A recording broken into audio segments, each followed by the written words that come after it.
बेकरीसारखा perfect cake जर तुम्हाला घरीच बनवायचा असेल ना, तर दोनच गोष्टी शिकून घेणे महत्त्वाचं असतं. एक म्हणजे केकचा बेस कसा तयार करायचा आणि त्यासाठी लागतं परफेक्ट मेजरमेंट, आणि दुसरं म्हणजे केकचं डेकोरेशन कसं करायचं. या दोन गोष्टी तुम्ही शिकून घेतल्या ना, तर घरच्या घरी तुम्ही बेकरीपेक्षाही भन्नाट केक बनवू शकता. आजच्या या व्हिडिओमध्ये आपण परफेक्ट केक बनवण्यासाठी बेस तयार करण्यापासून तर केक डेकोरेशनपर्यंत सर्व गोष्टी डिटेलमध्ये जाणून घेणार आहोत. त्यामुळे व्हिडिओ स्किप न करता शेवटपर्यंत नक्की बघा. जर तुम्हाला रेसिपी आवडली तर लाईक शेअर नक्की करा. तर केक बेक करण्यासाठी सर्वात पहिली आणि महत्त्वाची स्टेप असते ते म्हणजे प्रीहीट करणे. इथे मी अगारो मार्वेलचा 48 लिटरचा हा OTG वापरते आहे. प्रीहीट करण्यासाठी सर्वात आधी मी कन्व्हेन्शन फॅनचं ऑप्शन ऑन केलं. तापमान 180 डिग्री सेल्सिअसला सेट केलेलं आहे. केकसाठी खालचा रॉड ऑन करायचा असतो, वरचा रॉड ऑफ करायचा, आणि 10 ते 15 मिनटासाठी आपण ओव्हन प्रीहीट करून घेऊया. तर हा ओव्हन प्रीहीट झाला की हा लाईट ऑफ होईल आणि नंतर यामध्ये आपण केक बेक करायला ठेवूया. चला आपण बॅटर तयार करू. तर इथे मी सर्वात आधी अर्धा कप तेल घेतलेलं आहे जे बिना वासाचं आहे. अर्धा कप दही घेतलं.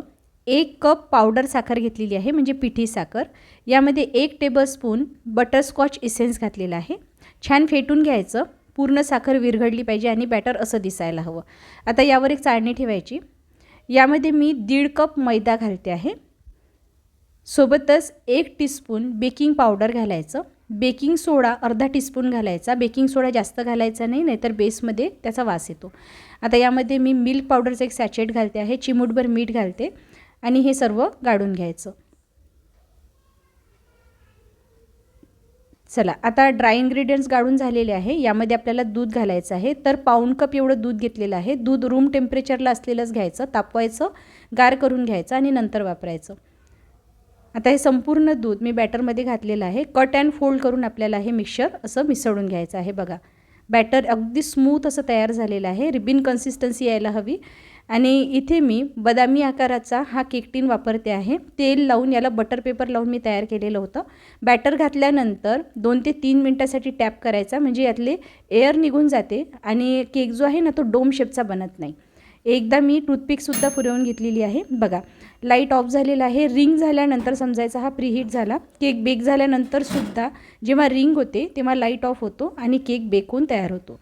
आता इथे मी 20 ते 25 मिनटासाठी हा केक बेक करून घेतलेला आहे. मध्ये जर तुम्हाला असं वाटलं की केक मध्यभागी कच्चा आहे तर टूथपिक घालून बघायचं. ओलसर लागत नसेल ना तर समजायचं केक बेक झालेला आहे. तर बघा इथे टूथपिक अगदी क्लीन आलेली आहे आणि केकचा बेस बघा तुम्ही परफेक्टली बेक झालेला आहे. चला आता केक जो आहे ना तो कोरड्या कपड्याने झाकून ठेवूया. गार झाल्यानंतर डिमोल्ड करू. तोवर आपण ना बटरस्कॉच क्रंच तयार करूया, कारण आपण बटरस्कॉच केक बनवतो आहे. तुम्ही बेस व्हॅनिलामध्ये बनवू शकता किंवा चॉकलेटचाही बेस बनवू शकता. मी इथे बटरस्कॉचचा बनवते आहे. अगदी मंद आचेवर जोवर साखर विरघळत नाही तोवर पसरवून ठेवायची. गॅस मंद आचेवर ठेवायचा, नाहीतर साखर जळू शकते. आता यामध्ये 1 चमचा बटर घालायचं आणि मिसळून घ्यायचं. मी इथे काजू आणि बदाम अगदी बारीक चॉप करून घेतलेले होते, हे यामध्ये मिसळते आहे. गॅस बंद करायचा आणि एखाद्या ताटाला तूप लावून ठेवायचं. यामध्ये हे बॅटर असं घालून घ्यायचं आणि हे गार झाल्यानंतरच आपण तोडून घेऊया. बघा पूर्णपणे गार झालं की अशा पद्धतीने हे सहज निघून येतं. तर याचे छोटे छोटे तुकडे मी करून घेतलेले आहे. एखाद्या प्लास्टिकमध्ये घालायचं आणि याला लाटण्याने असं हळूवारपणे ठेचायचं आहे. काय झालं, लाटत असताना पॉलिथिन फाटलेली होती म्हणून मी चेंज केली आणि असं लाटण्याने हलकासा दाब देऊन याला लाटत जायचं म्हणजे याचे छान बारीक असे तुकडे होतात. खूप बारीकही नाही करायचं. आपला हा बटरस्कॉच क्रंच तयार झालेला आहे. चला हा बेस गार झाल्यानंतर मी डिमोल्ड केलेला आहे. बेकरीसारखा प्रोफेशनल केक बनवायचा असेल ना तर केकचा खालचा भाग, वरचा भाग आणि कडा ज्या कडक झालेल्या असतात ना त्या काढूनच घ्यायच्या आणि नंतरच केकचे 3 ते 4 भाग करून घ्यायचे. केकचा बेस किती मोठा आहे त्यानुसार त्याचे भाग करायचे आहे. मी इथे 3 ते 4 भाग करून घेतलेले होते. चला आता केक अगदी ज्युसी लागावा, मॉइस्ट राहावा यासाठी एकतर तुम्ही शुगर सिरप तयार करू शकता. त्यासाठी साखरेमध्ये पाणी घालायचं किंवा माझ्याकडे बटरस्कॉच क्रश होता, यामध्ये पाणी घालून मी हे मिश्रण तयार केलेलं आहे. चला आता क्रीम फेटून घेऊया. इथे मी 1 कप व्हिप क्रीम घेतलेली आहे. क्रीमची कन्सिस्टन्सी तुम्ही बघू शकता. सुरुवातीला जशी होती ना तशी पातळ असायला हवी. फ्रीजमधून काढल्या क्रीम फेटायची नाही, थोडी पातळ होऊ द्यायची, शेक करून घ्यायची आणि नंतरच फेटायची. यामध्ये मी पिंक कलर घातलेला आहे आणि याला आपल्याला असं फेटायचं आहे. जोवर याचे पीक्स यायला लागत नाही, सॉफ्ट पीक्स येईपर्यंत आपल्याला याला फेटायचं आहे. असं उलटं केल्यानंतर क्रीम पडायला नको. आता इथे मी प्लेन नोझल वापरते आहे. पायपिंग बॅगमध्ये आपल्याला ही क्रीम भरायची आहे. केकची आयसिंग करण्यासाठी शक्य असेल ना तर अशा पायपिंग बॅगचाच वापर करा. त्यामुळे आयसिंग खूप सोपं होऊन जातं, झटपटसुद्धा होतं आणि परफेक्ट होतं. आणि त्याचबरोबर केकचे जे क्रम्बल्स असतात ना ते बाकी क्रीममध्ये मिसळत नाही आणि क्रीम खराब होत नाही. आता सर्वात आधी मी केक बोर्डला थोडं क्रीम लावून घेतलं, म्हणजे हा केक स्टेबल राहतो. यावर पहिला बेस घालायचा आणि जो बटरस्कॉचचा सिरप आपण तयार केलेला होता ना त्याने मॉइस्ट करून घ्यायचा. आणि आता बघा मी पायपिंग बॅगनी अशी क्रीम जी आहे ना ती बेसवर लावून घेते आहे आणि याला असं छान असं पसरवून घ्यायचं, एकसारखं करून घ्यायचं. आता पहिल्या बेसला क्रीम लावून झाल्यानंतर जो बटरस्कॉचचा क्रंच आपण तयार केलेला होता तो यावर घालून घ्यायचा अशा पद्धतीने. म्हणजे खात असताना दाताखाली येतो ना तर मस्त लागतो. मी दुसरा बेस घातल्यानंतर त्यालासुद्धा बटरस्कॉचच्या सिरपने ओलसर करून घेतलं. परत यावर दुसरी लेअर घातली आणि सेम प्रोसेस आपल्याला प्रत्येक बेससाठी फॉलो करायची आहे. बघा आता शेवटचा बेस घातल्यानंतरसुद्धा मी ओलसर करून घेतलेली आहे आणि अशा पद्धतीने आपल्याला क्रीम लावून घ्यायची आहे. बघा केकला आपण ही जी पहिली पातळ लेअर लावतो ना याला क्रम्बल कोटिंग असं म्हटलं जातं.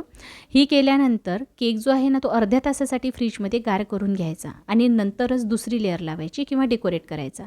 तर आता क्रम्बल कोटिंग झाल्यानंतर मी अर्ध्या तासासाठी केक फ्रीजमध्ये गार करून घेतलेला होता आणि नंतर पायपिंग बॅगमध्ये 30 व्हिप क्रीम मी भरलेली आहे आणि अशा पद्धतीने फ्लावरनी डेकोरेट केलेली आहे.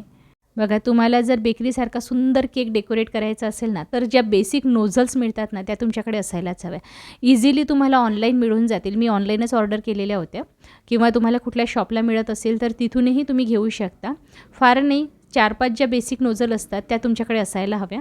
तर अशा पद्धतीने पायपिंग बॅगमध्ये क्रीम भरून आपण याला डेकोरेट केलेलं आहे. बघा काय मस्त दिसतं आहे ना. आता एक भाग ना मी पिंक कलरचा केलेला आहे, दुसरा भाग आपण व्हाईट कलरचा करूया. या केकला तुम्ही हवं तसं डेकोरेट करू शकता आणि खरं सांगू का मला केक बनवायला प्रचंड आवडतो आणि त्यापेक्षाही जास्त मला केकला डेकोरेट करायला आवडतं. तुम्ही एकदा जर का घरी केक बनवायला सुरुवात कराल ना सुरुवातीला तुम्हाला थोडं कठीण वाटेल, होऊ शकते बेस बिघडू शकतो किंवा डेकोरेट करत असताना काही चुका होऊ शकतात. पण जसं जसं तुम्हाला यायला लागेल ना तर तसं तसं तुम्हाला खूप मज्जा यायला लागेल. याचे वेगवेगळ्या प्रकारचे डेकोरेशन तुम्ही करू शकता आणि त्यासाठी शिकण्याची काहीच गरज नाही. ज्या नोझल्स येतात त्यामध्ये क्रीम भरून तुम्ही हवी तशी डिझाईन यावर बनवू शकता आणि घरच्या घरी बसून तुम्ही याचा बिझनेसही करू शकता. तर बघा हा जो केक आहे ना आपण अगदी सिंपल डेकोरेट केलेला आहे पण दिसायला अगदी फॅन्सी दिसतो आहे ना. असं कोणी म्हणणार नाही की आपण घरी बनवलेलं आहे. बेकरीमधून आणलेला केक असतो तसाच दिसतो आहे. माझ्याकडे असे सिल्वर स्टार होते त्याने मी डेकोरेट केलेलं आहे. असे भरपूर आयटम्स तुम्हाला ऑनलाईन मिळून जातील ज्यांनी सुंदर सुंदर केक तुम्ही डेकोरेट करू शकता. केक जर तुम्ही शिकून घेतला ना तर चपाती बनवण्यापेक्षाही जास्त सोपी आहे. खरं म्हणजे केक बेक करायला सजवायला प्रचंड मजा येते. मला केक खायलाही खूप आवडतो, माझ्या घरी सर्वांनाच आवडतो. पण मी जास्त बनवत नाही कारण रेसिपी शूट असतात ना त्यामुळे मला तितकासा वेळ मिळत नाही. म्हणून मी केकच्या रेसिपीज जास्त अपलोड करत नाही. पण तुमची रिक्वेस्ट असेल ना तर मी वेगवेगळ्या प्रकारच्या केक रेसिपीज तुमच्यासाठी नक्की घेऊन येईल आणि आपण सिरीजच सुरू करूया. जर तुम्हाला हवं असेल तर मला कमेंट करा, मी नक्की तुमच्यासोबत नवीन नवीन केकच्या रेसिपी शेअर करत जाईल. तर बघा इथे केक कट करून झाल्यानंतर किती परफेक्ट असा बेस दिसतो आहे. नक्की ट्राय करून बघा. बटरस्कॉच केकची ही रेसिपी तुम्हाला कशी वाटली कमेंट करून नक्की कळवा. आवडली असेल तर लाईक शेअर नक्की करा आणि हो OTGची लिंक मी डिस्क्रिप्शन बॉक्समध्ये दिलेली आहे.